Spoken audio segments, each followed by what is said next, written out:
அன்பிற்கினியவர்களே, இனிய காலை வணக்கம். நான் ஆல்ரெடி உங்ககிட்ட பயம்னு ஒரு கொடிய வியாதி பற்றி பேசியிருக்கேன் இல்லைங்களா? அதே மாதிரி இன்னொரு வியாதி இருக்குதுங்க. அது சந்தேகம்ங்கிற வியாதி. அந்த சந்தேகம்ங்கிற வியாதி உறவுக்குள்ளேயோ நட்புக்குள்ளேயோ எதில் வந்ததுனாலும் கண்டிப்பாக சேதாரம் தாங்க. ஏன் அப்படி சொல்கிறேன்னா, உதாரணத்துக்கு ஒரு சின்ன கதை சொல்லட்டுமா? நம்ம மகாபாரதத்தில் போர் நடக்க முன்னாடி கிருஷ்ணர் இந்த போரை நிறுத்துறதுக்காக கௌரவர்கிட்ட பாண்டவர்கள் சார்பாக தூது வர்றார். அப்போ வர்றப்போ கௌரவர்கள் பக்கம் எல்லாமே பெரிய பெரிய வீரர்கள், பீஷ்மர், துரோணாச்சாரியார், அந்த மாதிரி துரோணாச்சாரியோட பையன் அஸ்வத்தாமன், கர்ணன், இப்படி நிறைய பேர் இருக்கிறாங்க.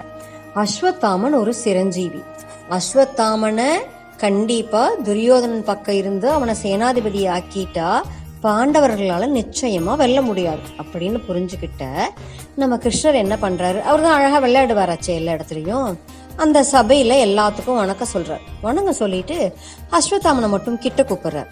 கிட்ட கூப்பிட்டு கரெக்டா அஸ்வத்தாமன் கிட்ட வர்றப்போ கையில இருக்கிற மோதிரத்தை கீழே நழுவ விட்டுறாரு. நழுவ விட்டோடனையும் அஸ்வத்தாமன் கீழே குனிஞ்சு எடுக்கிறான். அப்புறம் கிருஷ்ணர் என்ன பண்றாரு, வானத்தை பார்த்து எதுவும் சொல்றாரு. உடனே அஸ்வத்தாமன் வானத்தை பாக்குறான். பார்த்துட்டு அந்த கையில மோதிரத்தை மாட்டி விட்டுறான். துரியோதனன் என்ன நினைக்கிறான், கிருஷ்ணா, நான் பூமி சாட்சியாக வானம் சாட்சியாக ஒருபோதும் பாண்டவர்களுக்கு எதிராக நான் போர் புரிய மாட்டேன் அப்படின்னு கிருஷ்ணனுக்கு அஸ்வத்தாமன் சத்தியம் பண்ணி கொடுத்ததா யார் நினைச்சுக்கிறா? நம்ம துரியோதனன் சந்தேகப்படுறார். ஆனா அஸ்வத்தாமன கிருஷ்ணனும் பேசிக்கவே இல்லை. இந்த வீணா போன சந்தேகத்தினால கடைசி வரைக்கும் துரியோதனன் என்ன பண்றாரு, அஸ்வத்தாமனை சேனாதிபதி ஆக்குறதே இல்லை. கண்டிப்பா அவர் மட்டும் சேனாதிபதி ஆயிருந்தா நிச்சயமா போர்ல பாண்டவர்கள் வென்று இருக்கவே முடியாது. இது எவ்வளோ பெரிய சேதாரம் பார்த்தீங்களா துரியோதனனுக்கு?